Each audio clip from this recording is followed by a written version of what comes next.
Good morning, Title I coordinators. I'm Tara Rodriguez, Director of the Division of School and Program Improvement at the Kentucky Department of Education. Thank you so much for joining the call this morning. I hope you all are doing well and staying safe and healthy. I'm joined by two other presenters this morning, and I'll let them introduce themselves. I am David Malonte, the Assistant Director in the Division of School and Program Improvement. Hi, I'm Brenda Considine. I am the new Title I Branch Manager.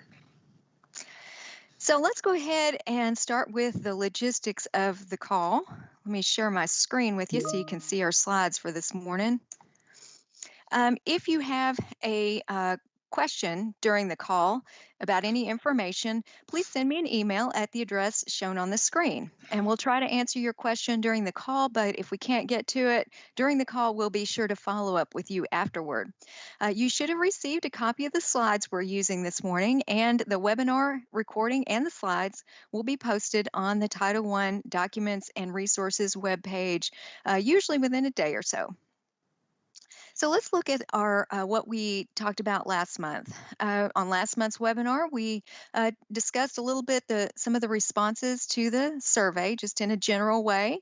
We discussed monitoring of the school-wide plan and its implementation, and there were some updates and reminders. On today's call, Brenda will start by providing some updates and reminders about GMAP. David has some FAQs to share with you about equitable services, and then I'll talk about time and effort reporting, and I have a quick reminder about inventory. So without further ado, Brenda, I'll turn it over to you. Thanks, Tara.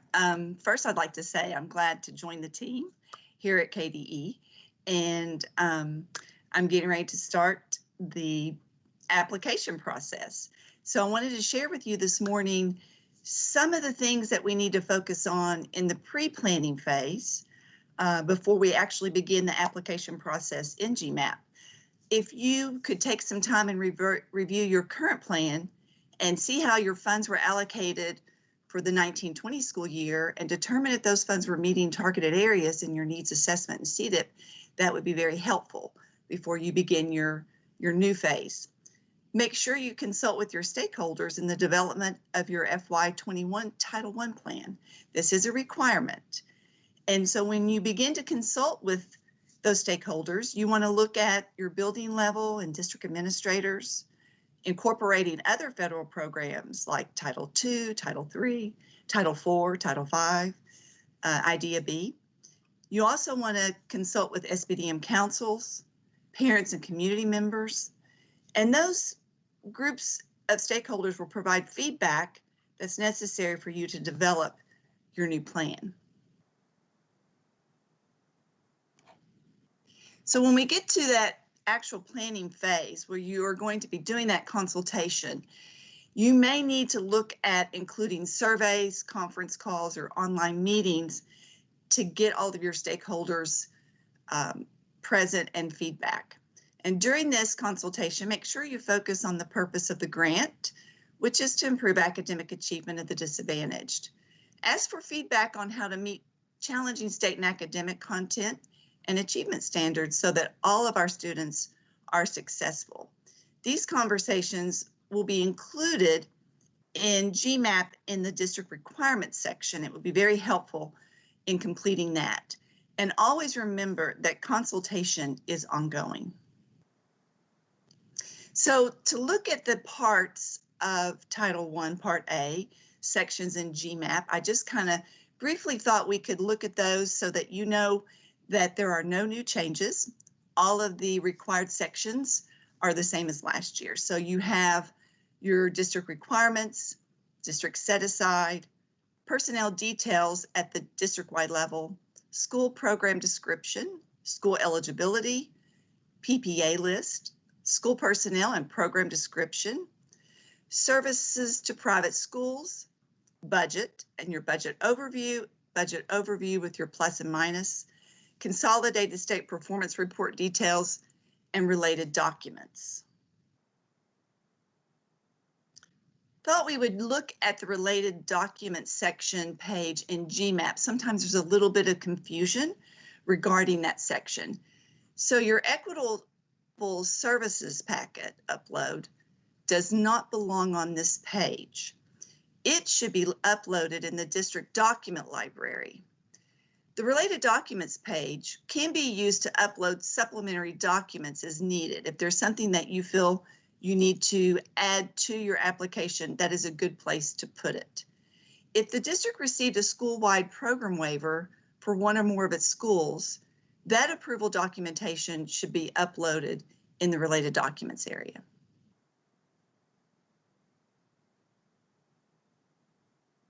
So David, I'm going to turn it over to you for equitable services consultation. Thanks, Brenda. We just had a couple slides to share around equitable services due to some recurring questions that we've been getting.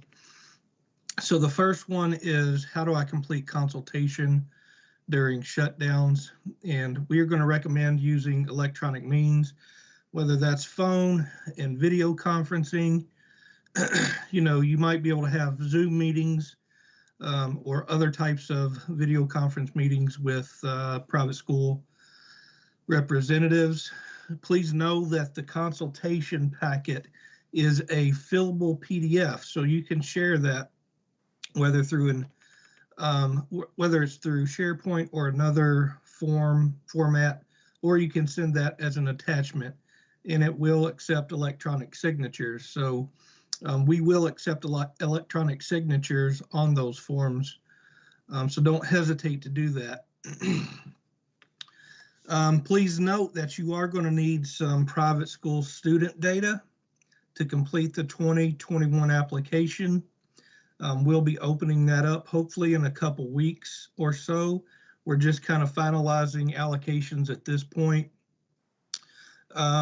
We will provide details on how to upload that form later on, but just know that for now, at least, you should be starting your planning and having conversations with your non-private schools, collecting data to get that application started. You can go to the next slide, Tara. So another question we have been getting is, what if I can't complete services designated for the 1920 school year? That may result from, you know, issues with communication, the types of services that were planned, because you're probably not doing face-to-face services. So you have several options. In this case, I think it's important to note that the requirements for providing equitable services still exist, along with all the other Title I requirements. So a few of the recommendations we would make is to, in lieu of one-on-one face-to-face services for students, you may consider computer-based programming for those students. Again, you would be still required to track progress and evaluate those services being provided. You might consider using funds designated for students to allow eligible private school teachers to complete, for example, online professional learning. So essentially you are taking some funds from student services and providing those for professional learning. Or you might be able to provide some additional family engagement resources. I've talked to a few districts who are planning to send home some learning packets with targets and activities that families can complete at home with report card mailings, for example. You can certainly do something similar for private school families as well. You might consider offering summer services. So you might find that you need to delay services, which in the last bullet you'll see delay of services should be a last resort.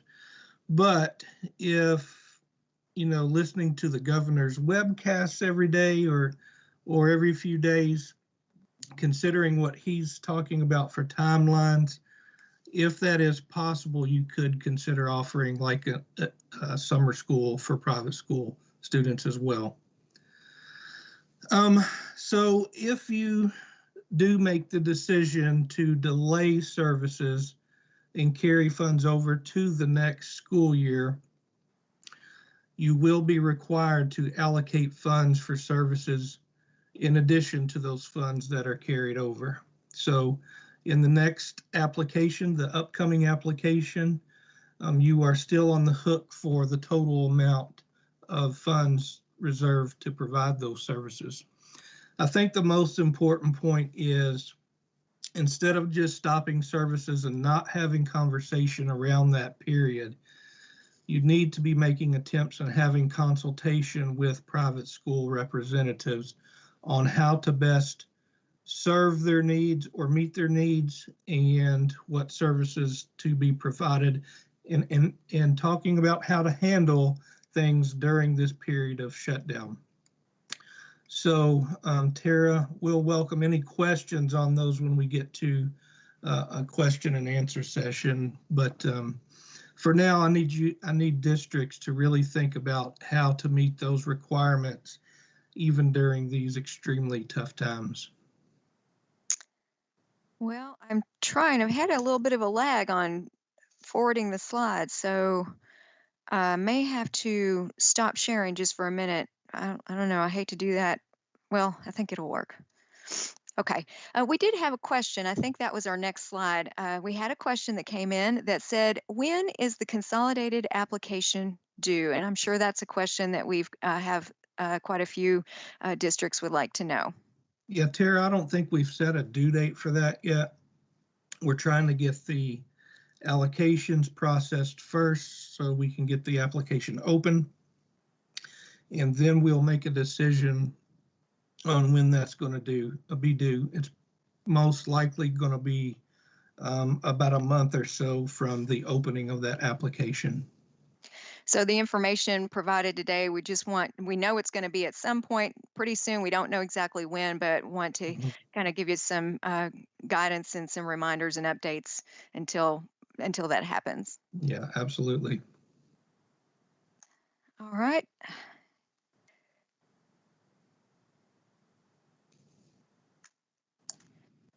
Okay, let me adjust the slides here and we'll see if we can move on.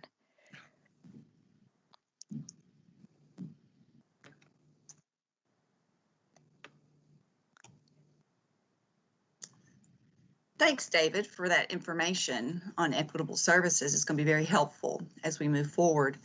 I thought I would share with you today some helpful tips so that when the application process does open, it's always nice to know these little tips and resources that you can have at your disposal to get you through the process. Some of the things that I found very helpful when I was working in GMAP is you're in the middle of working on something and you get called away, and when you come back, your session has timed out and you have lost your current work. So this is the most helpful tip for me, was to reset your session timeout clock and avoid being locked out while you are working. So in order to do that, if you hover over the Save and Go To button and you click Current Page, it will save your current work, and that is so helpful. Also remember to please not use the back button to maneuver through GMAP. You must always use the Save and Go To button to go to the next page or the previous page. Another added addition for help is the Help for Current Page. You will find that in your main navigation window. This provides additional support for the page that you're currently working on. I use that constantly when I was in the different sections. The district set-aside section especially has drop-down explanations for each of those allowable set-asides, and that is extremely helpful in working on your narratives. Another thing that you could do to help you working in GMAP is to open it in 2 different browsers. That kind of allows you to toggle back and forth, and if you're having trouble with a current page, you're able to access help for that while you're seeing the 2 screens. The approval workflow is, how do we get the application from the not started process to KDE consultant approved or return not approved. So this is a valuable chart that takes you through that process. And so when your application becomes open for you, it will have a not started in the workflow step. And this is the initial allocation. There will not be an email that you will have to complete this process. But the next step that you will have to take the application through is to start the draft. And so you will just click on the button and start it. Once it is started, the district consolidated update will open for you. And you will work on that application process until it is completed. Once it is completed, you will click that button and it will go to the district consolidated director. That is the person that will be the next step to do an approval at the district level. It will then send an email to the finance officer at the district level, where the finance officer will either approve it or not approve it. Once it is approved, it will go to the superintendent, and the superintendent will approve or not approve. These steps have to occur in order for the application to get back to your KDE consolidated consultant. And sometimes that's part of the process that as districts we get a little confused about, when do we get that application back to KDE and our consultant? And at that point, the consultant will either approve it or not approve it, and it will come back to the district. So that's a very helpful chart while you're working on your application.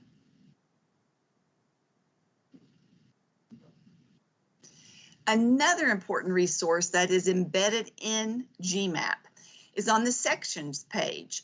You will find a column that's titled validation. Now, validations are the business rules checks that are put into place to ensure that the quality of the data is being submitted. This system automatically runs the validation as the application is being completed. So sometimes you may see validation messages as in errors or warnings. Errors must be addressed because it will prevent you from submitting your application. Warnings are just to point out areas that may need some additional work, but you are able to submit the application with a warning.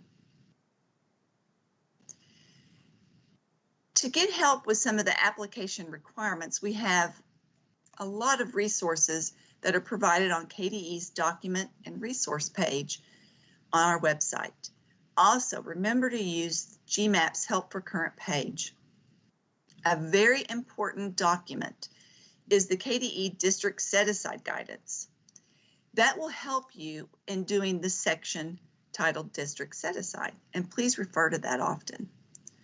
Consulting with these resources can help you reduce your errors and omissions before your application is submitted. Details on forthcoming training on completing the Title I application in GMAP are coming soon.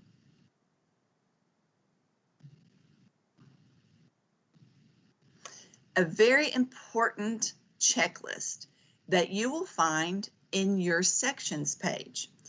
You can access it by going to the last item on your Save and Go To menu, or you can go to the sections page and find it at the very bottom. This checklist is extremely useful in that you are going to get information that is provided by your KDE consultant while they're reviewing your application for approval. It's a good way of seeing how they're providing feedback, and that opens up communication between the district and KDE. I use the checklist many times because it allows you to see where you are in the process of application approval. So after it's been reviewed, you are going to receive an email stating if it was approved or not approved. If it's not approved, you are going to consult that consolidated checklist to see areas that are marked attention needed. For those areas that are needing attention, please look at the checkboxes on the left side and the notes under each section. The consultant is going to provide you the necessary notes in order for you to make changes to make those corrections to get an approved application. So getting approval. These steps can help you get your application approved faster. Getting that application approved as quickly as possible will allow you to have access to your funding sooner. Funds cannot be spent until the entire consolidated application is approved. So that means all of the federal programs that your district is tied to, those individual sections must be approved before the whole entire consolidation application is approved. So funds are intended to be spent on students in the current school year. For example, your fiscal year 21 funds should be spent on the students in the school year of 2021.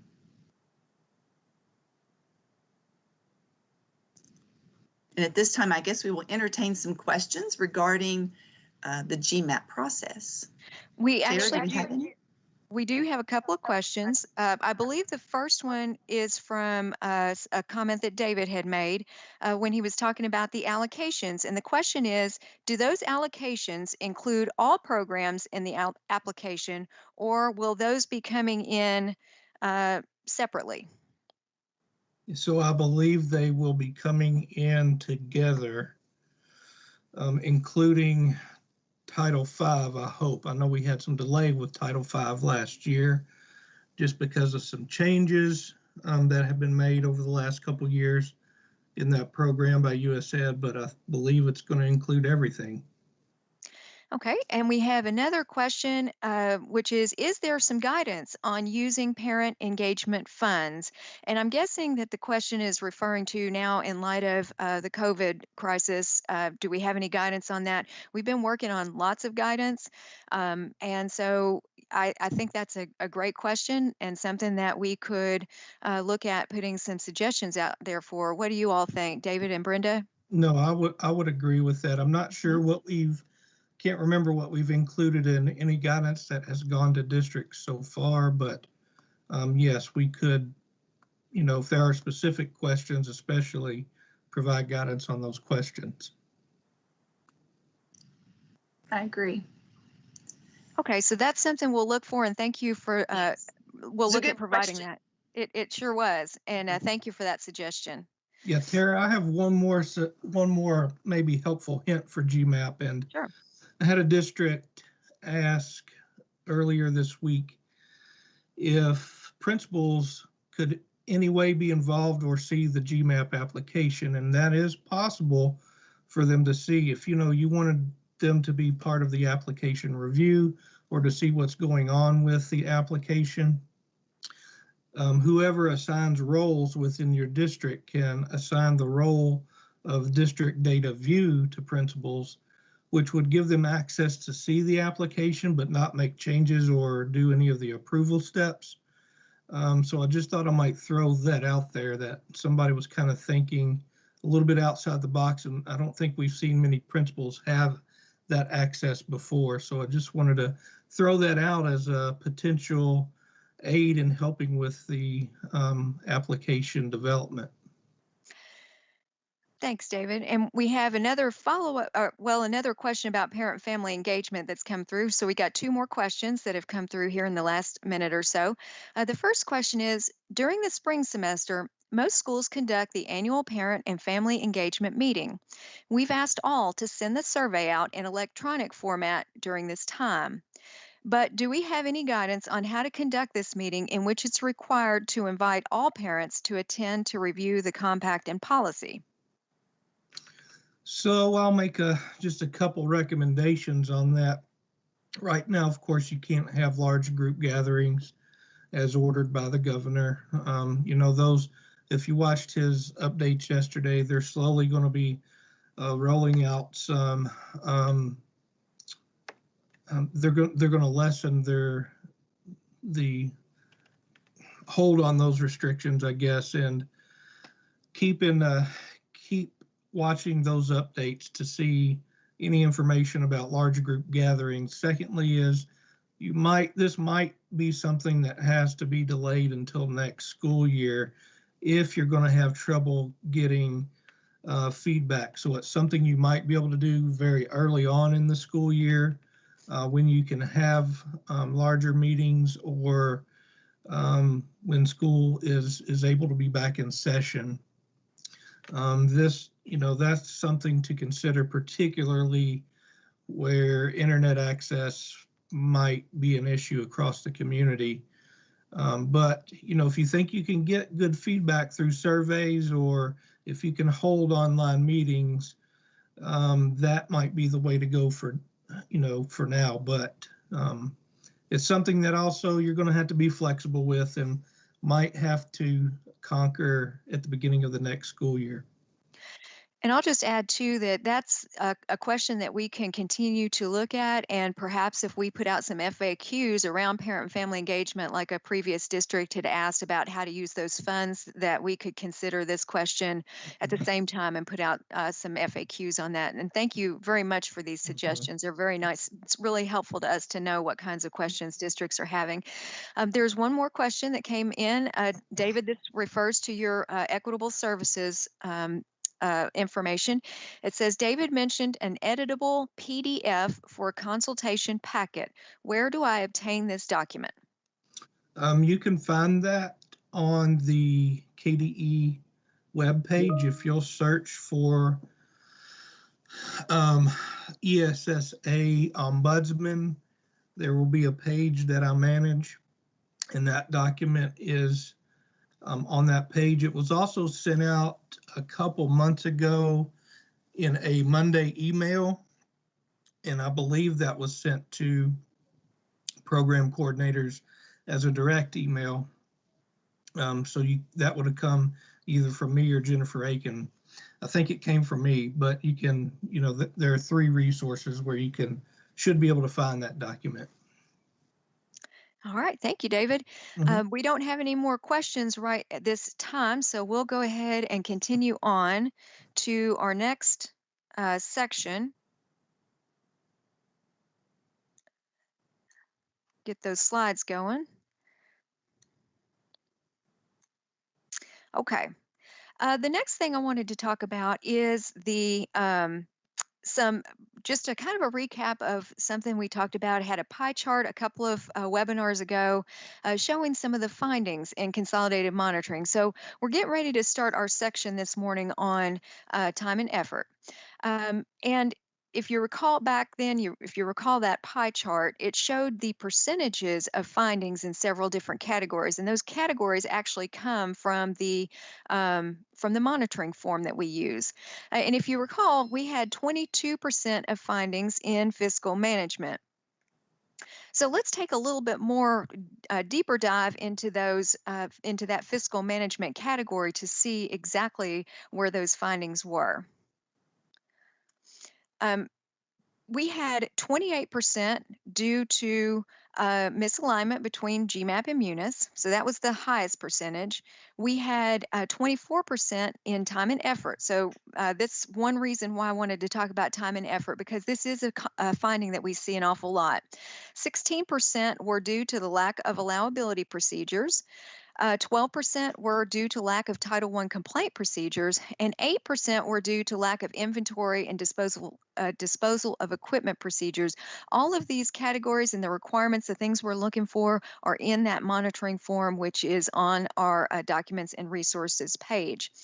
And I think we've talked about almost all of these topics on prior webinars, but we may circle back around and revisit some of them, especially if you have some specific questions.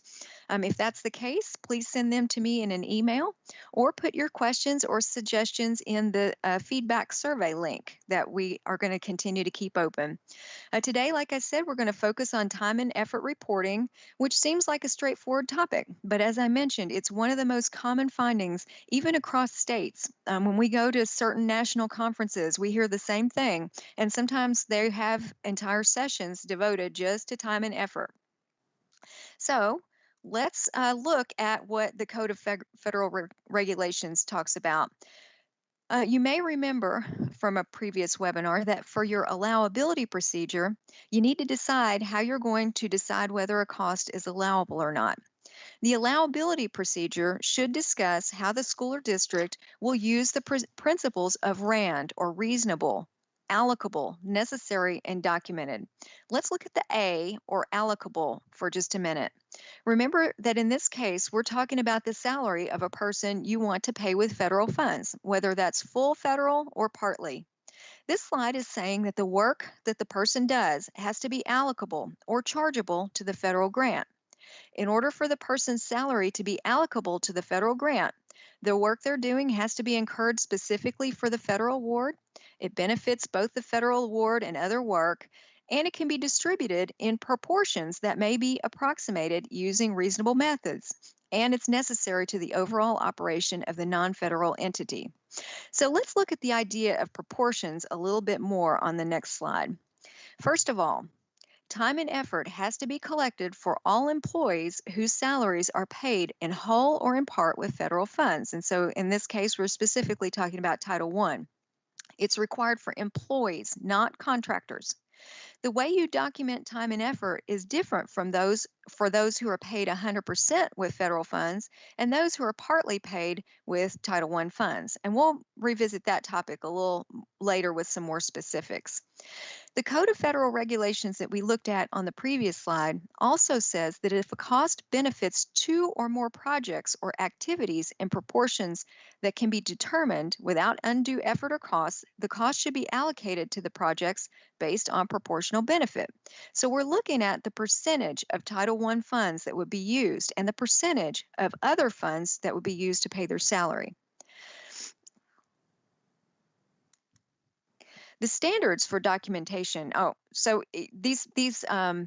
These costs have to be determined. There has to be documentation of the work that's being done, and so it says if the costs can be allocated or transferred to the benefit projects on any reasonable documented basis. So when we're talking about documentation, these are the standards of documentation for time and effort.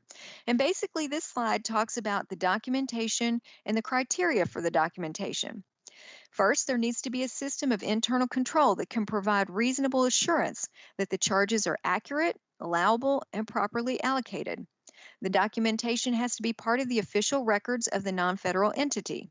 It has to reasonably reflect the total activity for which the employee is compensated, not to exceed 100%, and it needs to comply with your established accounting policies and practices.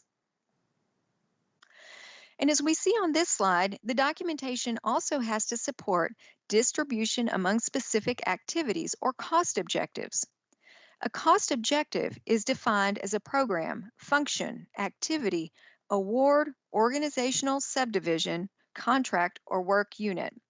So when we're talking about time and effort, we need to know how many cost objectives the person is working on. So I know that was a very quick journey through the CFR, and you all can go back and look at that, and there's hot links there that you can access the Code of Federal Regulations on your own. But I want to talk now about what this actually means for you and your day-to-day work. If you're paying personnel 100% from Title I funds, which would be a single cost objective, you'll need to make sure each of these employees completes a semi-annual certification form twice a year. It's completed after the fact, which means it's filled out and signed after the work has been done. So if the first period is from January 1st to June 30th, right after June 30th, the forms would need to be completed. And these are very basic. It's just a single page. It's got very basic information on it. And a second certification would need to be done right after the period of July 1st through December 31st. The form needs to be signed by the employee and the supervisor with firsthand knowledge of the work performed. If you have personnel you're paying partly with Title I, or in other words, they're working on multiple cost objectives, they'll need to fill out a monthly Personnel Activity Report, or PAR. The PAR shows the number of hours the employee worked directly with Title I and other duties. Like the semi-annual certification, it reflects an after-the-fact distribution of the employee's actual activity. That means it shows the actual time they worked on the different cost objectives, not what they planned to work.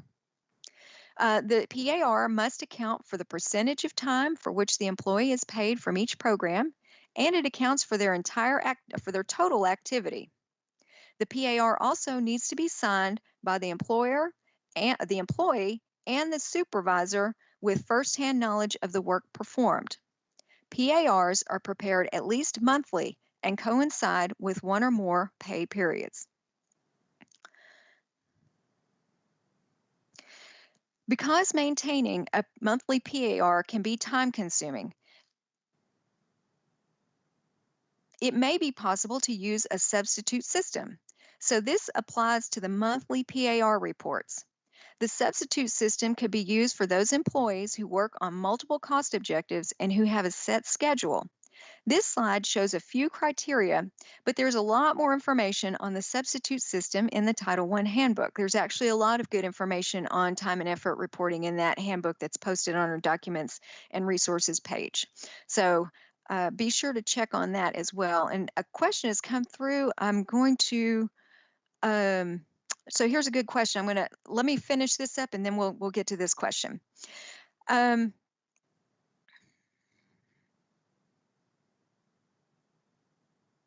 Okay. One last thing I'd like to share with you about time and effort is this information, which I thought was interesting. And this is from the Code of Federal Regulations, and it says that budget estimates, which in other words, estimates determined before the services are performed, alone would not qualify as support for charges to federal awards, but could be used for interim accounting purposes. So in your GMAP application, it's not sufficient that the employee would be that would be an estimate, and it wouldn't be sufficient as part of your only documentation. As I've said before, the actual time a person spent in working on Title I has to be after the fact reporting. It can't be it can't be a projected estimate. So this is saying that those types of estimates could be used for interim accounting purposes as long as the conditions on the slide are met, including that the necessary adjustments would still have to be made such that the final amount charged to the federal award is accurate, allowable, and properly allocated. So hopefully that's helped with any questions you may have had about time and effort reporting, but if not, please feel free to call or email. And we have a couple of questions over this, or at least one, and it says, if you are over all federal programs, does your time and effort documentation need to be divided? Example, Title II, Title IV, Title I, etc. So we look at Title I, and we're going to be looking at all the PARs and the semi-annuals for people who worked either fully with Title I or partly with Title I. And if Title II and some other programs are probably going to have the same requirements. David, do you want to jump in on that? Because you look at those a lot more than I do. Yeah, in general, the answer to that question is yes, your time would have to be divided. There is some flexibility that USAID offered with time and effort reporting, and we have advertised that a few times. There may be some information about that in the handbook, Tara. I don't remember right offhand. But for those flexibilities to be applied, there would have to be approval from KDE in order to do that. But generally, yes, in that case, you're going to be performing different types of work in each of those programs. So your cost objective for each of those programs is going to be different. So that would require a monthly certification. And what we may do is to follow up on this question and provide you with a thorough answer, and Brenda's going to be taking over the newsletters, and so that would be a good question, I think, to add in the newsletter. We'll get you some more information on that could specifically address that question. We did have one other question that came through, and this is a good one too. It says, are digital signatures allowable during the COVID closures on PARs and also the semi-annual certifications by both the employee and supervisor? Tara, I would say yeah, because face-to-face contact is limited. There would have to be some sort of signature on those, so the requirement still exists. I would agree with that as well. And you might even be able to make a note on there that the electronic signature had to be done due to the COVID, the Yeah, COVID crisis. yeah, I That would agree. I was going to say something similar, but yes, I agree. Yeah, that would be good documentation to have. So thank you for those good questions. And again, we'll follow up a little bit more on that time and effort, that first time and effort question. Be looking for that in the newsletter. So we got one more thing. This is basically just a reminder. I'm not going to get too deep in the weeds on this, but it's almost the end of the school year. Inventory was one of those things that seemed to be one of those end of the year tasks. So I just wanted to put this reminder out there. Maybe this is not something, inventory is not something you can do right now, but perhaps over the summer, and especially if you're purchasing equipment or other types of supplies with your Title I funds, as those come in, you need to be aware of inventory requirements. We have a very good document on the Title I webpage that is linked on the last slide of this presentation that can help with inventory management. And let us know if you have additional questions. The document that's listed in the second bullet point on the slide just came out late yesterday afternoon. It outlines flexibility, temporary flexibility for repurposing existing equipment and supplies to meet the immediate needs due to the COVID-19 national pandemic. So I'm just passing that along to you. It came out late yesterday afternoon. And we have some resources to share with you. And there, in that second bullet point, there is the document I mentioned on inventory management. And last, our May webinar is on Thursday, May the 28th, 10 a.m. Eastern. I'd like to invite all of you back for that and hope you'll be able to join. We had one additional person last month who submitted some feedback through the survey, and I'm really glad to have that feedback and your questions as always. So please keep that in mind if you want to share any feedback through the survey. That link will still be open. Thank you for joining us this morning, and hope to see you soon. And thank you all.